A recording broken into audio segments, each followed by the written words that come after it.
Mga guys, ngayong umaga ay maglalaba po tayo. Ayan po, ating mga labahin ngayong Sabado. Dahil walang pasok yung mga bata at tayo po ay maglalaba. No, ayan, nilalagyan natin ng tubig yung ating washing machine.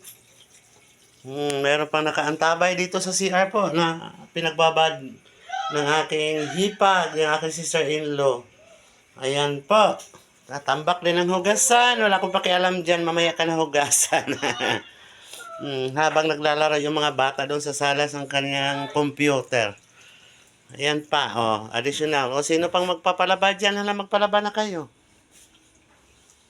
Ayan po. Tambak ang labahin natin tuwing linggo lang kami naglalaba kasi para matipid po natin yung tubig at saka yung kuryente.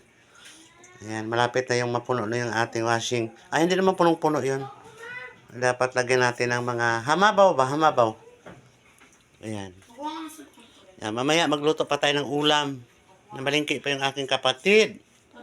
So, ganyan lang ang trabaho dito sa loob ng bahay. Maglalaba. At kayo namang dalawa dyan, maglinis kayo ng bahay, magwalis, wala kayong ginagawa at mag-computer na. Sige. Magwalis kayo, magwalis. Yan lang ang konsuelo ng mga magulang nyo tuwing Sabado at Linggo. Tulong ng gawaing bahay para mamayang tanghali libre na tayo, wala na tayong gagawin. Yan lang muna mga guys. Yung aming bunso guys, nakasimangot, charot. Ayan, magwawalis daw siya eh.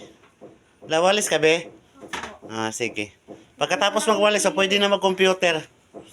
Bye bye mga lalabs.